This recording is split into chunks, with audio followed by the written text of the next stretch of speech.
Meus irmãos, boa noite. Graça e paz da parte de Deus seja com todos. Motivo de muita alegria no domingo do Senhor, estar aqui mais uma vez presente para juntos enaltecermos ao nome do nosso bom Deus, que é digno de toda honra, toda glória e todo louvor. Deus falou conosco, através dos louvores, dos hinos cantados. Falamos também com Deus através das orações feitas. E acredito que Deus continuará falando conosco através da exposição da sua palavra. Amém? Você que trouxe a tua Bíblia, abra comigo em uma carta muito conhecida, que é a carta do apóstolo Paulo, escrita aos Romanos. O capítulo é o de número 1, o versículo é o de número 1 ao versículo de número 7. Carta do apóstolo Paulo, escrita aos Romanos, o capítulo é o de número 1, o versículo de número 1 ao versículo de número 7.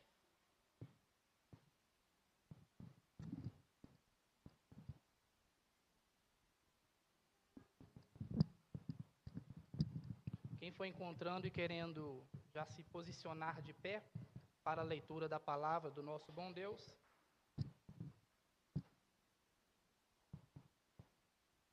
Carta do apóstolo Paulo, escrita aos Romanos, capítulo de número 1, versículo de número 1 ao versículo de número 7. Todos encontraram? Vou ler a palavra do Senhor e os irmãos assim acompanhem.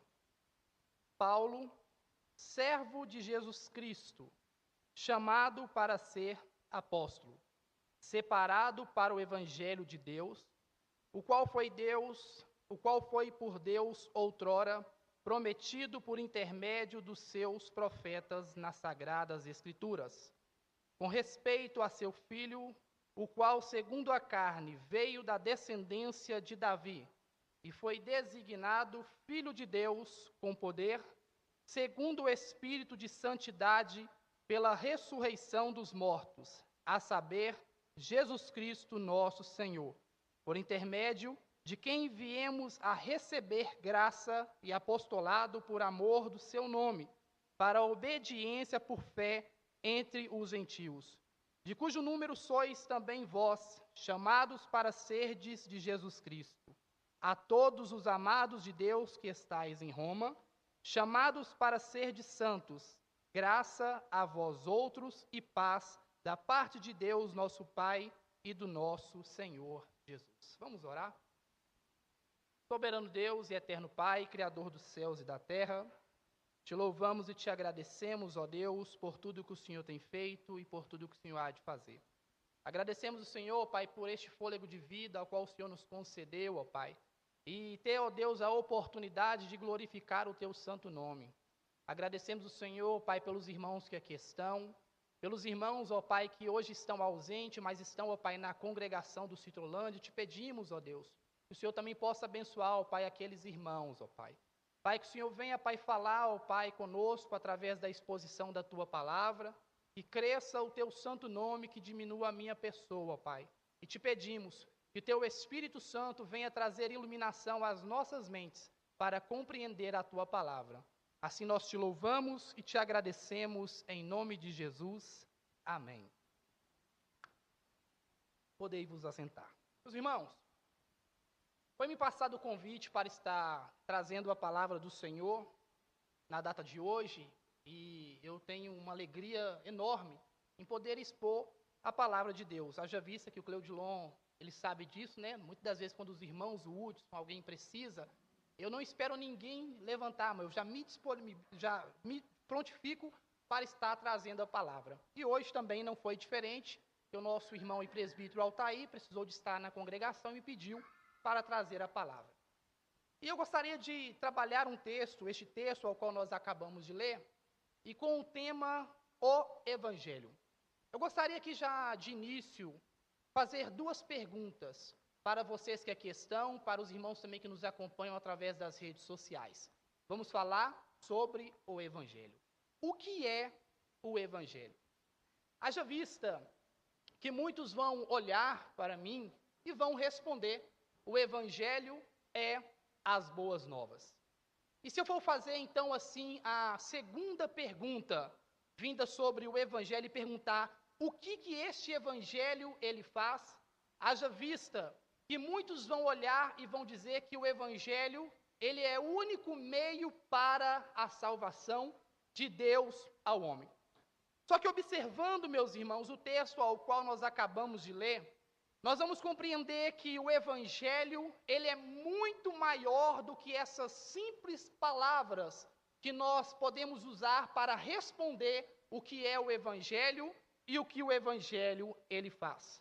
É interessante que quando nós vamos observar o texto que nós lemos, nós vamos chegar a uma conclusão, que o Evangelho, de fato, vai tratar a respeito de um assunto, de um tema central.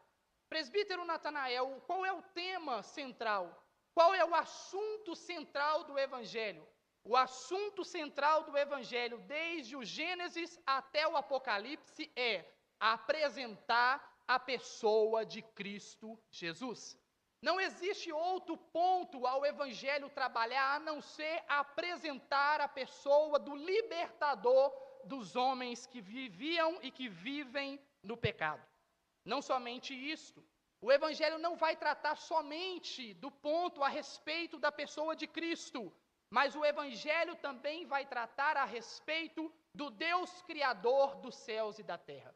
Quando nós vamos observar a respeito de alguns teólogos reformados, João Calvino, em suas Institutas, no capítulo de número 1, vai dizer que toda a súmula do conhecimento humano está no conhecimento de Deus e no conhecimento de nós mesmos. Somente através do Evangelho, de um Deus que se revela, e não de um Deus que ele é procurado pelo homem, porque o homem não tem a tendência de querer procurar a Deus, mas é Deus que se revela ao homem, nós vamos chegar à conclusão de que o Evangelho vai mostrar a respeito da soberania de Deus, a respeito da supremacia de Deus, a respeito da grandeza de Deus. E quando nós passamos a conhecer o Evangelho verdadeiro de Cristo Jesus, aí sim que nós vamos entender quem somos nós nessa história. E diante do Evangelho libertador, nós vamos ver que nós não somos absolutamente nada, que não há justiça em nós, que não há graça em nós, que não há poder libertador em nós, porque passamos a entender que o Evangelho não é sobre nós, mas é sobre a pessoa de Jesus Cristo. E é interessante que o Evangelho não vai só apontar para Cristo e para Deus, mas o Evangelho, ele é o Evangelho do Deus triuno. E quem é que faz o trabalho nas nossas mentes? Quem é que traz a iluminação na nossa mente? Quem traz a iluminação é o Espírito Santo de Deus. E, meus irmãos, não há carta, para mim, mais interessante do que a carta de Paulo para falar a respeito do que é o Evangelho. Vamos para uma introdução breve histórica. Paulo escreve a carta aos Romanos com o intuito de alcançar aqueles irmãos. É interessante que quando nós vamos dar início à leitura, Paulo não vai dizer que havia, irmã Isabela, Maurício e amados irmãos, uma igreja dentro de Roma, mas Paulo fala que havia um grupo. Nós podemos falar nas nossas palavras como presbiterianos que quem sabe era uma pequena congregação. Em outras palavras, era uma pequena comunidade, porque os homens estavam se reunindo para aprender a respeito das grandezas de Deus. Quando nós vamos observar a carta de Paulo escrita a Corinto, Paulo vai dizer a igreja de Corinto. Então já havia uma igreja estabelecida naquele lugar. Quando Paulo vai escrever a carta aos Gálatas, Paulo vai dizer as igrejas da Galácia. Então era um lugar que tinha muitas igrejas. Mas para os romanos, Paulo não vai falar que ainda há uma igreja. Mas ele mesmo vai dizer, no verso de número 9, que a vontade dele era de conhecer estes irmãos de maneira pessoal. Me perdoe, o verso de número 10. A vontade de Paulo era conhecer esses irmãos de forma pessoal. Então, nós já chegamos então à conclusão que não foi Paulo que levou o evangelho para Roma, mas esses homens receberam o evangelho. Quem sabe esses homens receberam o evangelho nos dias de Pentecostes, escutando em línguas estranhas, como muitos dizem, mas na verdade eram línguas inteligíveis, é onde os homens escutaram o Espírito Santo de Deus falar sobre a vida de muitos, e escutaram o evangelho de Deus, a grandeza de Deus, cada um na sua língua materna. Então muitos estudiosos vão dizer que provavelmente essa comunidade, este grupo de homens que se reunia na cidade de Roma, provavelmente foram os mesmos que escutaram o evangelho na sua língua. Então Paulo, ele vai escrever essa carta para estes homens na cidade de Roma. O que era a cidade de Roma? Quando nós vamos observar e fazer alguns estudos, a cidade, ela era uma cidade enorme, era uma cidade importante. O poder político, ele era muito forte dentro da cidade de Roma. E não somente isso, mas o poder religioso também era forte dentro dessa cidade. Haja vista que quando nós vamos observar a carta, havia um templo de uma deusa dentro dessa cidade. E estes homens, eles iam para este templo, para uma deusa pagã, para um culto pagão, para adorar esta deusa. E quando nós vamos observar a história, muitos vão dizer que os homens, quando eles entravam para dentro do templo, havia câmeras, aonde as profetisas se prostituíam com os homens para adorar os deuses estranhos. Então Roma, meus irmãos, era uma cidade, era um local aonde as muitas religiões, aonde o falso evangelho estava predominando naquele lugar. Então isso foi do intuito de Deus, da vontade soberana de Deus, da vontade ali sobre o coração de Paulo de escrever uma carta, não para uma igreja já formada, mas para um lugar, para uma comunidade, para um grupo de pessoas que estavam se formando para se tornarem uma grande igreja. Então este é o ponto histórico da carta de Paulo aos Romanos. E Paulo, ele vai iniciar a sua carta, eu quero que você observe comigo, da seguinte maneira: Paulo, servo de Jesus Cristo, chamado para ser apóstolo, separado para o evangelho de Deus. Meus irmãos, é interessante que Paulo, ele já inicia dizendo, Paulo, mostrando que a carta estava sendo direcionada para estes irmãos, e não foi uma outra pessoa que escreveu a carta, mas foi o próprio Paulo. Tanto é que nos capítulos finais de Romanos, o próprio Paulo vai dizer, eu, Paulo, escrevo ao meu próprio punho. Então Paulo aqui não está preocupado em falar a respeito da sua pessoa. Paulo não está preocupado em falar sobre a sua cidadania. Paulo não está preocupado a respeito de mostrar quem ele é, mas Paulo, ele já quer partir logo para o ponto central desta carta, que é o evangelho. Ele diz, Paulo, servo de Jesus Cristo. Meus irmãos, é interessante, porque Paulo aqui, ele vai usar uma expressão no grego que quer dizer doulos. Doulos no original quer dizer escravo. E quando nós vamos observar a respeito da palavra escravo, escravo era um servo que vivia totalmente na dependência do seu senhor. Então Paulo vai mostrar aqui de início para estes homens que ele não era um homem qualquer, que ele não vivia para um governo, que ele não vivia para um estado, mas Paulo vai deixar claro que ele era um servo, que ele era um escravo, e ele tinha um senhor, ele tinha alguém que governava a sua vida. E meus irmãos, isso aqui não foi de propósito. Quando vamos estudar a carta de Paulo aos Romanos, nós vamos estudar a história. Haja vista que muitos estudiosos vão dizer que nessa época havia aproximadamente 2 milhões de escravos sobre a cidade de Roma. Então eles tinham consciência do que era um escravo. Eles olhavam para um escravo, Cleudilon, e dizia, aquele pertence a tal família por causa das vestes. Eles olhavam para outro escravo e já sabiam a quem eles pertenciam pela fala deles. Então era muito comum e muito natural eles terem um conhecimento a respeito do que era um escravo. Então Paulo já apresenta o evangelho de início, mostrando que ele era escravo, que ele era servo e dependente de forma total do seu senhor. E ele vai dizer que o seu senhor tinha um nome, Paulo, servo de Jesus Cristo. Meus irmãos, isso aqui é muito interessante, pois Paulo ele não vai se preocupar somente em falar de Cristo ou de Jesus. Paulo aqui não vai fazer uma separação a respeito de quem era o nosso Senhor.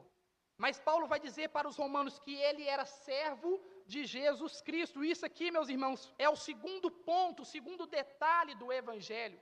Paulo fez isso aqui de maneira proposital para que eles entendessem o assunto que Paulo queria tratar. Qual era o centro principal do Evangelho? Ele vai dizer, Paulo, servo de Jesus Cristo.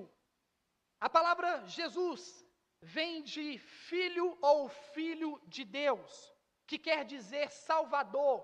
Paulo usa da expressão Jesus, porque Jesus ele tem o mesmo significado do nome Josué, que quer dizer Salvador. Então Paulo, por escrever a carta a esses homens que estavam em Roma, Paulo tinha um entendimento que não só havia homens gentios, mas também haviam judeus. E ele escreve aqui dizendo Jesus para mostrar para os homens que viviam de acordo com a nação de Israel que aquele ao qual ele estava falando na carta era o Salvador. E o segundo ponto, Paulo vai falar Jesus Cristo. O que significa Cristo? Cristo quer dizer ungido de Deus, preparado, separado para um propósito ao qual ninguém podia fazer ou ao qual ninguém podia cumprir. Salvador, Jesus, vem da origem hebraica e Cristo vem da origem grega, de que quer dizer o ungido, o separado. Então Paulo aqui já estava alcançando os dois grupos, tanto dos judeus como dos gentios, em mostrar que Jesus é o Filho de Deus, o Salvador, o Cristo ungido e separado para um propósito. Então, no início da carta, Paulo já vai mostrar o que é o Evangelho. Aí aqui, meus irmãos, Paulo vai dar continuidade na sua teologia, em dizer que ele foi chamado para ser apóstolo. Isso aqui é muito interessante. Hoje o Gediel deu uma aula incrível sobre os dons. E quando nós vamos observar a respeito aqui dessa simples expressão, meu amado e diácono Everton, presbítero Cleudilon e amada igreja, Paulo vai dizer que ele foi chamado para ser apóstolo. João, observa, Paulo não vai dizer que ele foi simplesmente por interesse. Paulo ele não vai dizer que ele foi com a vontade de ser promovido, mas Paulo vai dizer que ele foi chamado, e quando ele vai tratar a respeito do seu chamado, ele vai mostrar que ele não foi chamado por homem nenhum, mas ele foi chamado pela pessoa de Cristo Jesus. E aqui, meus irmãos, Paulo, ele já nos faz pensar a respeito da carta que ele escreve aos Coríntios, 1 Coríntios, capítulo 15, versículo de número 8, se não me falha em memória, dos muitos falsos apóstolos que estavam se levantando já na sua época. Aí aqui eu quero perguntar para vocês, dá para confiar nos apóstolos dos dias atuais? Dá para ter certeza que os apóstolos dos dias atuais são os apóstolos de Cristo Jesus? Meus irmãos, Paulo vai dizer aqui que ele não foi por interesse. Paulo vai deixar claro aqui que ele não foi com a vontade de ser promovido, mas ele foi chamado para o apostolado. A pergunta que eu te faço é, os apóstolos dos dias atuais estão lá porque foram chamados? E eu posso dizer com toda clareza e certeza e confiança na palavra de Deus, que estes dos dias atuais não passam de falsos apóstolos. Não passam de falsos mestres, não passam de falsos pastores. Porque Paulo vai nos orientar a tomarmos cuidado com estes muitos apóstolos, que não são chamados por Cristo Jesus. Mas quando nós vamos observar a vida destes apóstolos atuais, eles só querem se autopromover. Eles só querem o título para trazer de forma chula, eu vou usar a expressão aqui, arrotar na cara dos irmãos. Não existe apóstolo dos dias atuais. O último apóstolo foi João, ao qual escreveu o Apocalipse. Então, sendo assim, O ministério apostólico é um ministério que cessou, é um ministério que chegou ao fim, e somente nestas palavras de Paulo ele já vai deixar muito claro que os apóstolos que foram chamados por Cristo para trazer a revelação extra-revelacional que é da palavra de Deus, já não estão mais presentes entre nós. Mas o fundamento dos apóstolos, sim, está presente. O fundamento dos profetas, sim, está presente.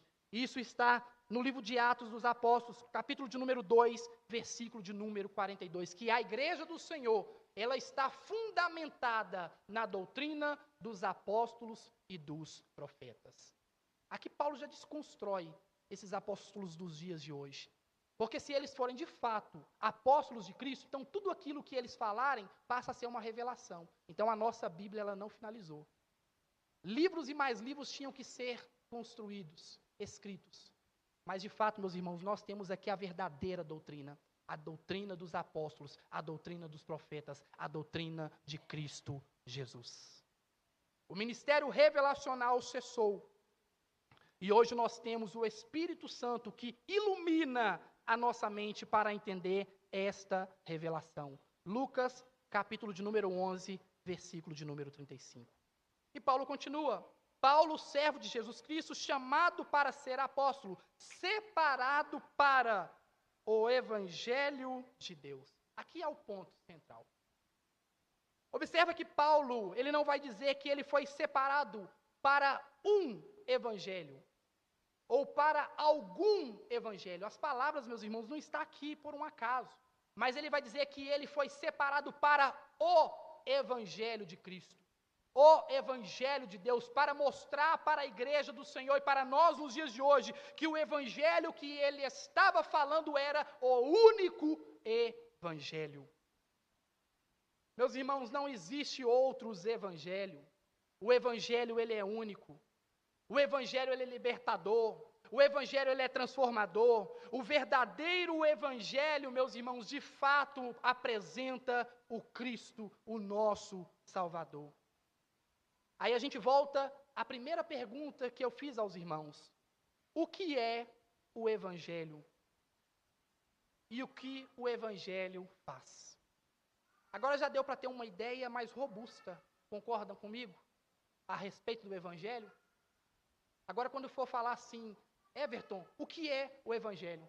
Você apenas não vai falar mais o Evangelho é as boas novas, não, mas você vai falar, o Evangelho são as boas novas que apresentam o nosso Senhor e Salvador Jesus Cristo, através da vida dos apóstolos, que veio para poder trazer libertação aos homens, que morreu e que ressuscitou e que há de voltar para buscar a igreja do Senhor. Isso é o verdadeiro Evangelho. Nós só temos que tomar um cuidado, meus irmãos, para não limitarmos este Evangelho. Aqui que está o ponto. Em dizer o que é o Evangelho é as boas novas. E a gente limita o Evangelho. O Evangelho é muito mais do que as boas novas. O Evangelho não é como muitos têm feito nos dias de hoje, o evangelicalismo brasileiro, que tem apresentado como Cristo aquele que traz as boas novas. Não, meus irmãos, Cristo não é aquele que traz as boas novas. Cristo é as boas novas deste Evangelho. E Paulo vai mostrar que ele, por mais que ele era um conhecedor da lei, um mestre da lei, mas a lei, meus irmãos, não tinha como método ou o caminho para a salvação. A lei, de fato, meus irmãos, ela foi dada e ordenada por causa das nossas transgressões. Paulo tinha conhecimento do que era a lei, mas Paulo vai mostrar para nós aqui não a lei, mas ele vai mostrar para nós o Evangelho. Através da lei, meus irmãos, ninguém pode se salvar. Mas através do Evangelho em Cristo Jesus, aí sim podemos receber a salvação por intermédio, unicamente e exclusivamente através de Cristo Jesus. Gálatas, capítulo de número 3, verso de número 19. O Evangelho de fato não é um apelo que nos chama a fazer algo de bom, para assim garantirmos a nossa salvação. Entenda. Quando eu digo a respeito disso, eu não estou dizendo que nós não temos que fazer o bem. O Evangelho ele vai nos instruir. O Evangelho ele vai nos ensinar a fazer o bem. Mas muitos vão pegar alguns pontos da Bíblia para poder dizer, olha, a salvação vem por intermédio das obras. A salvação vem por intermédio de quando você faz algo de bom. Meus irmãos, o Evangelho, ele nos ensina sim a fazer o que é certo, o que é bom, mas ele também vai nos ensinar que não é porque nós fazemos o bem que nós temos o direito de receber a salvação. O Evangelho vai mostrar que a salvação não é pelas obras, mas é pela fé em Cristo Jesus. É pela justiça que há em Cristo Jesus. O Evangelho é o anúncio, o Evangelho é uma proclamação. E é por isso que Paulo vai dizer no verso de número 16, pois não me envergonho do Evangelho, porque é o poder de Deus para todo aquele que nele crê. O Evangelho é monergista, onde Deus opera a salvação do início ao fim. O Evangelho não é sinergista, onde eu coopero com Deus. E nós temos visto nos dias de hoje esses evangelhos que têm sido ensinados por aí. Esses falsos evangelhos, essas falsas religiões. Olha a preocupação de Paulo de ensinar essa pequena comunidade que o evangelho, de fato, a salvação vinha por intermédio, de forma total, através de Cristo Jesus. Porque nessa época já ensinava que o evangelho, que a salvação, que a forma de um dia ressuscitar vinham por meio de muitos outros pontos. Mas Paulo vai deixar claro que o Evangelho, ele é monergista. Meus irmãos, a minha salvação, a tua salvação, a salvação da igreja, não está nas obras da igreja, mas está totalmente nas obras de Cristo Jesus. Por quê? Porque através de Cristo, a justiça de Deus, ela é revelada. O Evangelho aponta para a pessoa de Cristo Jesus, a sua justiça e a obra ao qual ele operou. E Paulo continua, o verso de número 2, acompanhe comigo. O qual foi por Deus outrora prometido por intermédio dos seus profetas nas sagradas Escrituras. Paulo aqui não está trazendo uma nova revelação. Mas Paulo está simplesmente trazendo o quê? Uma promessa que já tinha sido feita há muito tempo atrás por muitos profetas. Paulo não está trazendo nenhuma doutrina nova ou repentina, não. Mas Paulo está trazendo a clareza do Antigo Testamento sobre o Evangelho de Cristo Jesus. O que é o Antigo Testamento? É a forma de apresentar o Salvador, de apresentar o Messias, de apresentar o ungido, de apresentar o escolhido de maneira oculta.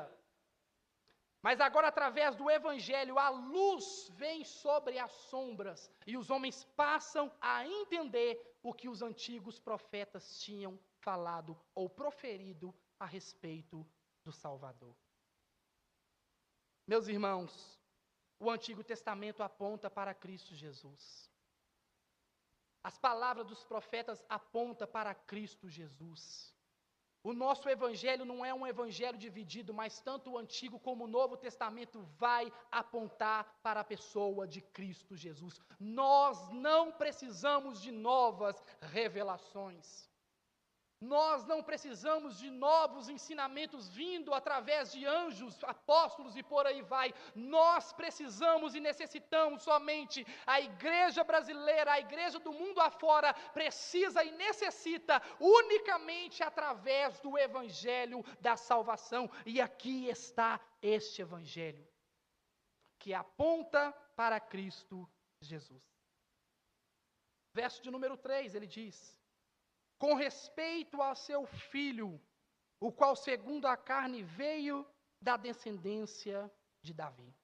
Salmo de número 110 diz, Davi: disse o Senhor ao meu Senhor. Isso aqui é muito interessante. Eu procurei observar o que diz um dos pastores, chamado Dr. Martin Lloyd Jones, e ele vai mostrar que os salmos apontam para Cristo Jesus. O que são os salmos? É de fato os salmos que vão apontar para a pessoa de Cristo. Há muitos salmos messiânicos. O próprio Davi, quando ele diz o quê? Disse o Senhor ao meu Senhor. Ele estava proferindo uma profecia a respeito de Deus Pai e do Deus Espírito Santo, ou melhor dizendo, do Deus Pai e do Deus Filho. E é por isso que Paulo ele vai usar aqui esta expressão, com respeito ao seu filho, o qual, segundo a carne, veio da descendência de Davi. Meus irmãos, Paulo está simplesmente mostrando que o Evangelho não era uma nova revelação, mas de fato era aquilo que os profetas tinham proferido no passado. Davi trouxe muitos salmos para falar a respeito de Cristo, mesmo não sabendo quem era Cristo, mas ele já falava de um Salvador. Então isso aqui foi uma forma incrível de Paulo ensinar, olha, o Evangelho de fato é o Senhor que foi prometido lá no passado. Os salmos concretizam, meus irmãos, a respeito do nosso Senhor e Salvador Jesus Cristo. Isso de fato é o Evangelho. E Paulo continua dizendo, versículo de número 4, e foi designado Filho de Deus, com poder, segundo o Espírito de santidade, pela ressurreição dos mortos, a saber, Jesus Cristo, o nosso Senhor. Aqui Paulo volta novamente a falar do que é o Evangelho. Aqui ele resume o que é o Evangelho. O Evangelho é a respeito de quem? Do Filho. Filho de quem? O Filho de Deus. De alguém que veio não pela obra das mãos de homem algum, mas alguém que foi gerado pela obra do Espírito Santo de Deus. E Paulo vai dizer que Jesus, ele é o Filho de Deus, ao qual veio com todo o poder, meus irmãos.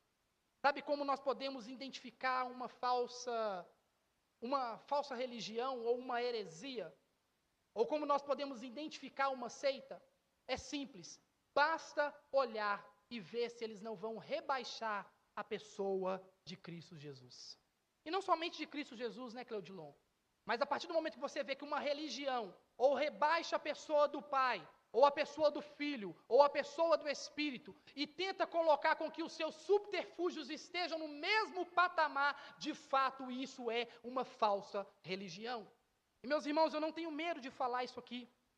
Às vezes nós olhamos para algumas pessoas que não fazem parte da igreja de Cristo, a gente olha e fala, meu Deus, coitadinho, né? Mas vai ser salvo porque ele é bonzinho. Não, se não se arrepender dos pecados, se não confessar a Cristo Jesus como suficiente Salvador, meus irmãos, infelizmente, os mesmos não vão para as moradas eternas. O Evangelho não é um Evangelho água com açúcar. O Evangelho, ele é pesado. O Evangelho é o poder de Deus para a salvação de todo aquele que nele crê. E nós não cremos por nós mesmos, mas passamos a crer pela obra do Espírito Santo de Deus no nosso coração. O evangelicalismo exclui a pessoa de Cristo. O evangelicalismo moderno exclui a soberania de Cristo, exclui a supremacia de Cristo. O evangelicalismo moderno, eles excluem a suficiência de Cristo na nossa salvação. Mas Paulo vai deixar aqui muito claro, e foi designado Filho de Deus com poder, segundo o Espírito de santidade, pela ressurreição dos mortos, a saber, Jesus Cristo, o nosso Senhor. A igreja tem um dono, a igreja tem um Senhor, a igreja tem um pastor, e este dono, este Senhor e este pastor se chama Jesus Cristo, o nosso Salvador. E Paulo continua mostrando assim alguns dos detalhes dos nomes de Cristo. Seu Filho, Filho de Deus, Jesus Cristo, nosso Senhor. Ele atribui os muitos nomes de Cristo Jesus. Ele não faz separação como muitos fazem. Ah, Jesus é uma pessoa, o Cristo é outra. Não. É uma só pessoa, mas ele vai falar sobre os muitos nomes dados ao nosso Senhor no decorrer de todo o Evangelho. E o verso de número 5, acompanhe comigo, estou caminhando para o final, ele diz: por intermédio de quem viemos a receber graça e apostolado por amor do seu nome, para a obediência por fé entre todos os gentios. Meus irmãos, a fé verdadeira, a fé salvadora, de fato, produz em nós uma obediência e uma submissão ao Evangelho. Eu falei aqui que nós não somos salvos pelas obras. Somos salvos pela justiça de Cristo sobre nós. Mas há um teólogo, uma frase que diz assim, que nós não somos salvos pelas obras, mas nós somos salvos para fazer as obras. E de fato, meus irmãos, nós passamos a entender que se nós somos salvos, o que nós vamos fazer? As obras do nosso Senhor Jesus Cristo. Não para engrandecimento do nosso nome, mas para o engrandecimento do nome daquele que é digno de toda a adoração. Crer no Evangelho e no Senhor Jesus não é uma espécie de fideísmo vindo do sandimanismo. Isso aqui eu falei um pouquinho com o Cleudilon e com o nosso irmão Jamilton, que o Evangelho não é uma espécie de fideísmo. Os irmãos sabem o que é o fideísmo? É uma religião, ou é uma seita, ou é um ensino, ou é um tratado, que de forma sorrateira tem entrado dentro da igreja. Vamos lá. Quando nós vamos observar este ponto, o sandimanismo, que é uma religião na Grã-Bretanha, se não me falha a memória, falhou um pouquinho aqui, quase que eu falei línguas estranhas, né? Mas vamos lá, não existe. Mas o sandimanismo, ele ensina que basta o homem dizer, eu creio, e ele já recebeu a salvação. E depois ele pode viver da vida da maneira e da forma que ele quiser. E, meus irmãos, isso está sendo ensinado em muitos púlpitos, em muitas igrejas. Pedro, basta você falar, eu creio, pronto, pode viver a sua vida da forma que você quiser. Não, meus irmãos, o Evangelho não é isso. O Evangelho, ele é renúncia. O Evangelho é a gente deixar de mão, deixar de lado aquilo que a gente tanto ama como os nossos ídolos. João Calvino vai dizer que o nosso coração é como uma fábrica de ídolos. Meus irmãos, o Evangelho é se renunciar desses muitos ídolos para viver a vontade do nosso bom Deus. Não basta dizer somente eu creio e vim para a igreja de terno, gravata, bonitinho, bonitinha. Não, meus irmãos. Não basta apenas acreditar, eu acredito em Deus, como muitos dizem. Mas, meus irmãos, o verdadeiro Evangelho vai fazer com que a gente creia no Senhor Jesus e dê frutos para o seu reino. E Jesus vai dizer isso. Conhecereis a boa árvore, ou as boas árvores, a partir de quê? Do momento que vocês veem essas árvores dando bons frutos. Aqui está um dos pontos sobre, de fato, se alguém é ou não é salvo. Se ele está dando frutos para o reino do Senhor.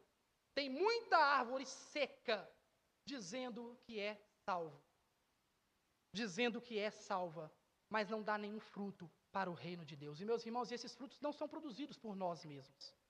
Mas esses frutos são produzidos pela obra salvífica de Cristo sobre a sua igreja.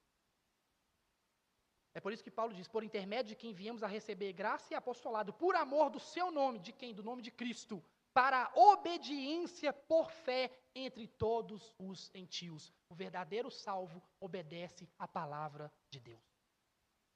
Paulo continua, verso de número 6, de cujo número sois também vós, chamados para serdes de Cristo Jesus. Isso aqui é maravilhoso. Não sabemos quantos são os salvos, quantos são os eleitos. Mas Paulo vai dizer que não toda Roma, mas um número dentro de Roma tinha, de fato, recebido a salvação. Que um número dentro de Roma, de fato, eram chamados à eleição de Cristo Jesus.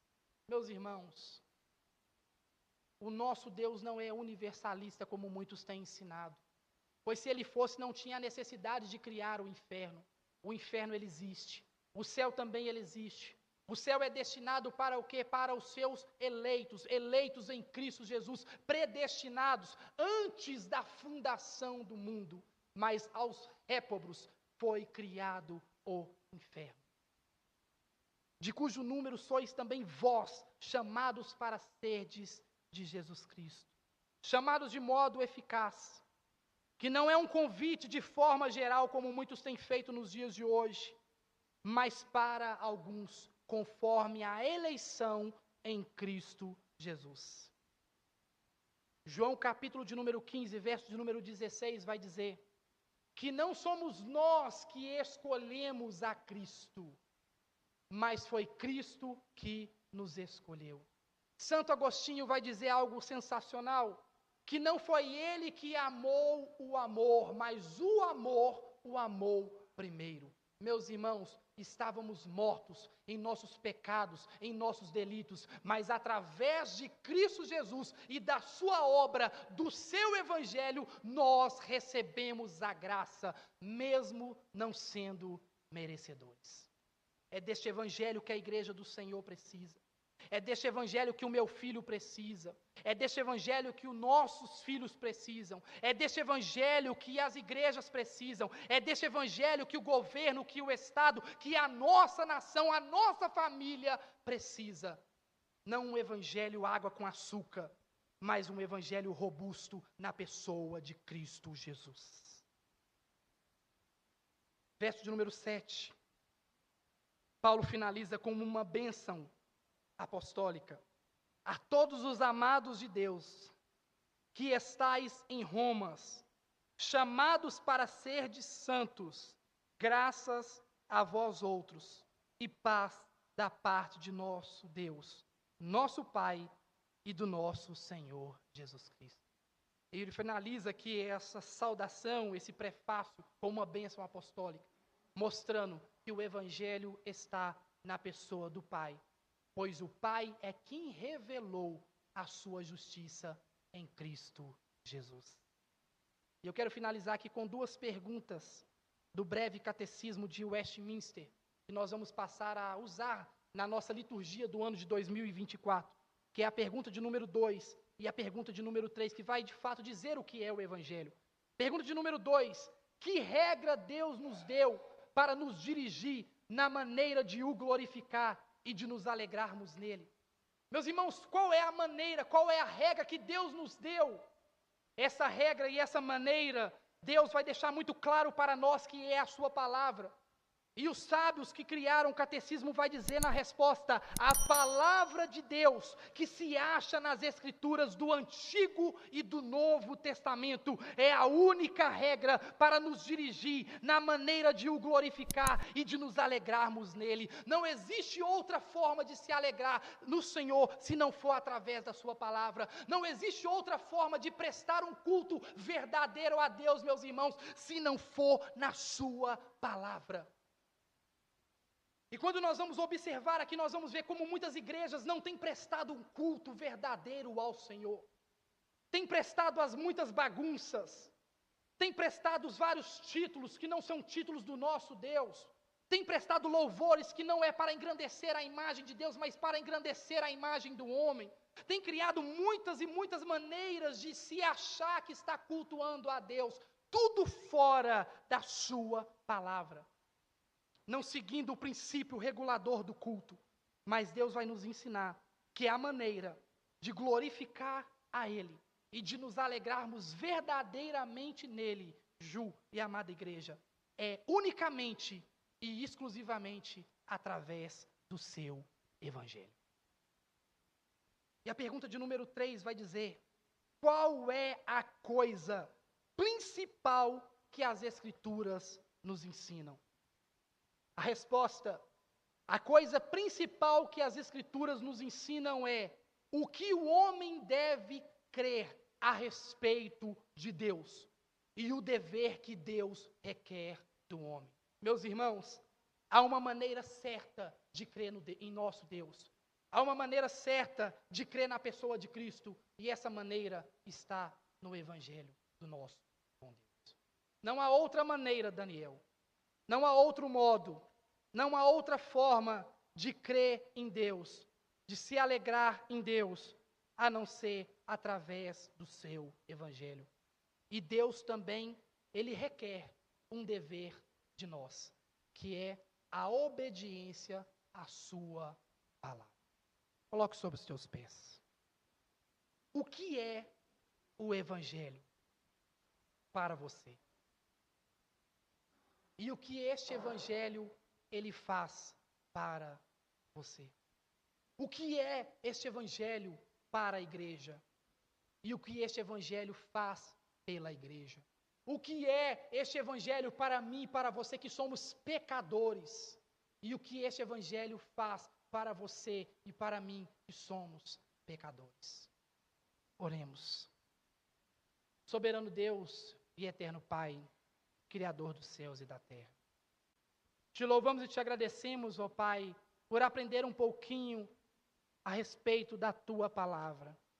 A respeito, meu Deus e meu Pai, do Teu Evangelho, Senhor, que traz libertação, que nos tira, ó Pai, do cativeiro das trevas, que nos tira, meu Deus e meu Pai, da ira vindoura do Senhor que há de vir sobre a terra, Senhor. E não tem verdade maior e única que é, ó Pai, a Tua palavra, pois ela é a única verdade, Senhor Jesus. O que passa dessa palavra, ó Deus, é anátema, é falso, é mentiroso, pois o Senhor vai dizer isso na Tua palavra. Ó Senhor Deus, tem misericórdia de nós, Senhor. Pai, que possamos conhecer mais e mais o Teu Evangelho, que este Evangelho, ó Pai, não passa a ser para nós apenas uma notícia de jornal, Senhor, mas Deus, que esse Evangelho, ó Pai, este anúncio venha sobre as nossas vidas como a melhor e boa notícia. Ó Senhor, qualquer notícia que nós recebermos por aí afora não nos trará a salvação. Qualquer notícia que nos via, ó Pai, aí de fora, ó Pai, não vai fazer com que a gente saia das mãos de Satanás. Mas o Teu Evangelho, de fato, vai nos ensinar, ó Pai, que um dia o Senhor olhou, ó Deus, para nós, mesmo não sendo merecedores, e pela obra do Teu Filho amado, pelo sangue derramado na cruz do Calvário, Senhor, através da justificação de Cristo, ó Pai, o Senhor nos trouxe a salvação. Mérito, ó Deus, do Teu Filho amado, e não nosso, ó Pai. Mérito da pessoa de Cristo, ó Deus, o Filho de Deus, ungido, separado para este propósito, ao qual nenhum homem, ó Deus, poderia fazer. Ó Deus, tem misericórdia de nós. Ó Pai, que o Senhor possa cada vez mais e mais, Senhor, limpar os nossos ouvidos de escutar as muitas porcarias desses falsos evangelhos que têm sido lançados dia após dia. E que possamos ter, ó Deus, através do trabalho do Teu Espírito, ó Pai, a atentar o nosso ouvido a escutar somente o único e o verdadeiro Evangelho, que é o Evangelho do Senhor. Ó Deus, obrigado por tudo. Obrigado pela Tua igreja. Obrigado pelo Teu amor. Obrigado porque o Senhor nos amou primeiro, Senhor. E não foi nós, ó Deus, que escolhemos a Ti, mas foi o Senhor que nos escolheu. Assim Te louvamos e Te agradecemos pela obra do Teu Filho, pela justiça do Teu Filho, que o Senhor revelou a nós, através do Seu Evangelho. Assim Te louvamos e Te agradecemos, em nome de Jesus.